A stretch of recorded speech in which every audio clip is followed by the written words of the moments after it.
Hi everyone, hope you're well. It's going to take you through a short prenatal yoga sequence using the ball. Okay, just come on over. Make sure you have your ball well pumped up and on a yoga mat so it doesn't slip. We're just going to start with a little bit of mobilization work. Let's take the feet the same width as the yoga mat. Bend the knees a little. Take a nice deep breath in. As you exhale, just start to roll the ball away. So stretching out the back.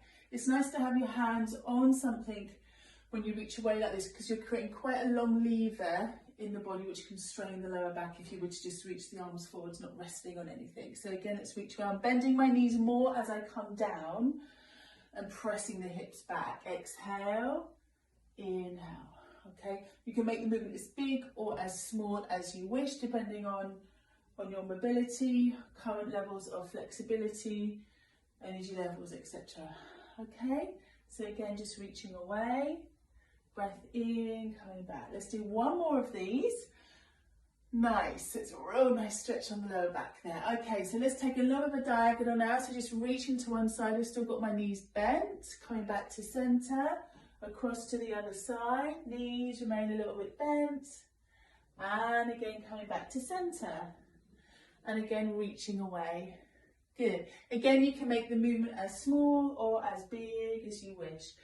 So we're getting all the major joints moving here. The spine's getting a nice stretch. My front ribs are getting a good stretch, especially as I come down.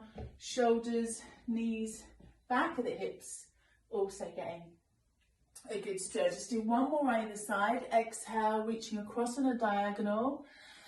Inhale, center, across one more time. Sweet. Okay, coming back to center. Let's stretch into the hamstrings now, a little bit warmer. So again, I'll just roll the ball forwards. You can take a Parsvottanasana stance, i.e. pyramid pose. So I've got one leg forwards, one leg back. I've positioned my feet as though they're on train tracks. So we've got a little bit of a diagonal between the heels. If you did want to challenge your balance a bit more, you could bring the feet in a little bit more so you're a bit more feeling like you're on a tightrope. Okay, but most pregnant and early postnatal women will prefer feet a little wider because of the changes in the broadness of the pelvis. Okay, the back foot is turned out just a little, and then from here I'm reaching forward. So the legs are straight, and then the spine is reaching forward. So it's actually quite an intense stretch. It is also called intense stretch. That's another name for it. My right leg is forwards. Now to increase the stretch in the hamstring, I'm going to draw, I don't know if you can see that there, my right hip back and my left hip forwards a little. Head is relaxed down in between the arms. Now if this feels too strong, which it will do for some people, for some women, especially if they've got lower backache, I strongly suggest you bend the front leg and you bring the ball in towards you a little bit, okay? Head is relaxed down. By bending the knee, you're giving the back a little bit more support. By bringing the ball in closer, you're shortening the lever, therefore again putting less stress on the lower back.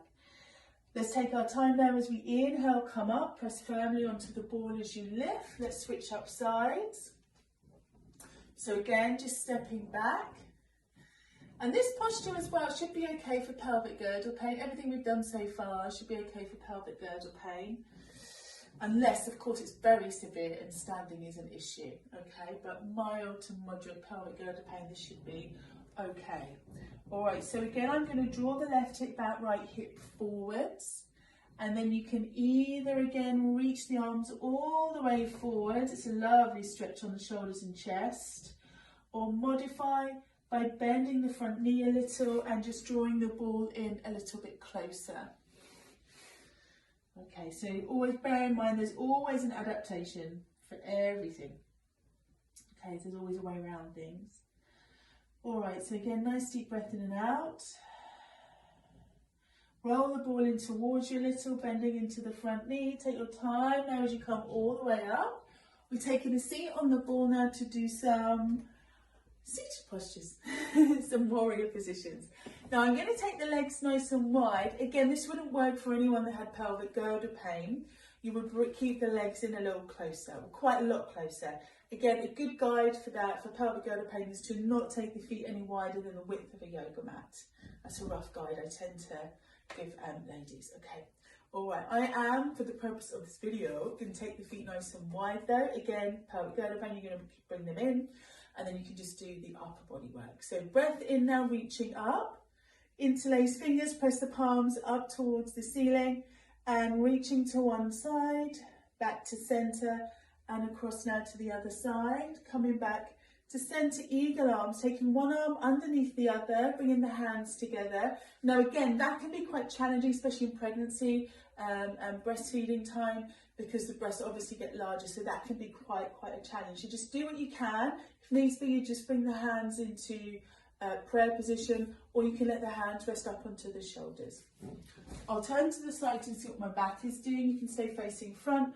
From here now, I'm tucking the pelvis under a little, and I'm just going to round through the spine slightly, drawing the chin strongly in towards the chest. So we're just opening up across the back of the heart, or an anatomical level, opening up to the trapezius muscles, rhomboids, etc. Okay, coming up, pull the arms back and down, open across the chest. My shoulder blades are drawing down, elbows are drawing back too. Great for your posture, lift the chin. Good. Coming back to that same arm position, or if you had eagle arms, take the other one underneath this time. If you had the hands resting on shoulders, other one goes on top. All right, good. Same breath in. And from here now, again, just tucking pelvis under a little, chin towards the chest, back of the neck nice and long.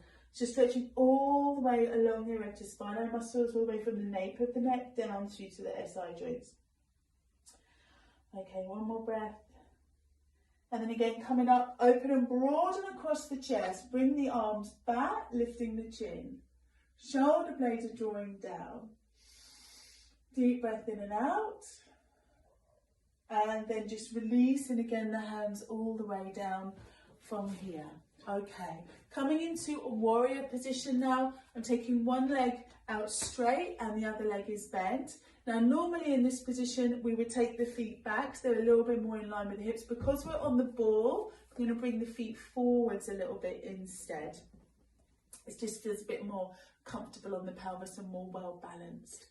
Pressing down now into both feet, so pressing down firmly into this heel and really pressing down through the outside edge of that back foot. We're taking the arms out from there. Shoulders are melting down, reaching into the fingertips. I really like using the ball for these kind of postures, these strong warrior postures, because these are asana that can be quite exhausting when you're pregnant or postnatal, but using the ball, I can just rest down onto it, but I still get the benefit of the range of movement from the posture. Okay, let's bring our gaze now towards it's my left hand, I think it'll be your right hand. Okay, shoulders again, drawing back and down. Good. And it's a nice way as well to stimulate energy. These bigger postures, they really start to draw up the energy and release a little bit of funky hormones, a little bit of adrenaline, just enough to keep going. Okay, and then turning the arms. So from here, extended side angle. Now again, this would be very strong on the pelvis for our pre and postnatal aids, but because we've got the support of the ball, we can still really enjoy it without it becoming too depleted. So I'm reaching over, I'm looking for a nice long line from my fingertips to the edge of the foot on that top side. If it's too strong, we can just wrap that top arm behind the back. You don't have to look up. That is the posture to look up. However, because of increased extension in the neck in pregnancy and postnatal, that can sometimes be a little uncomfortable. So I remember I used to just drop my gaze down for about a year after having a baby, actually. I just found it too much on the neck, so I dropped the gaze all the way down, and I found that was quite a nice stretch on the neck. Okay, right, let's take one more breath there, and then you might like to come up by reaching, so it's my right arm, reaching that up, and then use your core, so draw the tummy muscles in, lift the pelvic floor as you come back to center. Let the arms release down. Let's just bring the feet in to give the hips a little bit of a rest, and then from there we'll just take a little hip circle. Also, I should have said, again, for your pelvic pain, pelvic girdle pain, mummies, they're obviously not going to take the legs wide. That would definitely exacerbate the issue. So they could have their feet in, and just work with the arms, okay? All right, and then from there, it'd be one forearm down and reaching over for that side angle pose. Obviously a big variation there, but at least it's something they can still join in. Okay, what was I doing? Hip circles the other way. Okay, so just letting the hips recover. All right, let's go around to the other side now. So exactly the same again. All right, so again, reaching out with the arms is Virabhadrasana 2 variation, pressing down firmly into the feet and just being sure you don't lean into the posture. You could just see I was doing that there out of habit. So just keep the spine nicely in the center. That's going to work the core equally either side. And then from here, just bringing the gaze towards the front hand there, so the hand that's over the bent leg. If it feels a little too much with the arms out, so if she's got high or low blood pressure, for example, this might make her feel a little bit dizzy. It shouldn't do because we're on the ball, but you never know. We can just have hands in front of the chest instead. Okay, turning the arms now, bringing the forearm down, reaching all the way over, reaching into that nice long line from the fingertips through to the outer edge of the foot. Again, we can adapt by bringing the arm behind the back if that's what is needed. Or from there we can drop the gaze, or all of the above. Okay, and the way we're taking the torso on a side angle is really great again for engaging through the core and giving a little bit of subtle work without overdoing it. The spine is actually neutral right now. It's the pelvis that's tilted, so it's really safe on the core. Okay, let's take that top arm all the way up, breath in, and then slowly lifting, use your core, coming up from there. Good job. Let the arms release down. Let's come back to our goddess pose. Again, you're going to bring the feet in closer together if there's any existing pelvic girdle pain. Otherwise, legs are wide in our goddess pose. Let's flow from here. So I'm bringing one forearm down. I've got my palm facing up. Palm up in yoga symbolizes receiving energy. Who doesn't want to receive energy when they're pregnant or postnatal?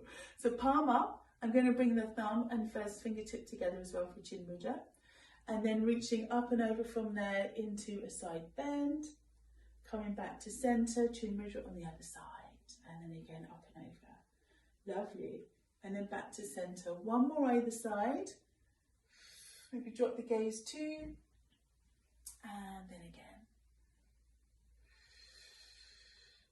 And coming all the way up from here. Good. Let's bring ourselves up to standing now. So just take the weight forwards a little, push into the heels and lift.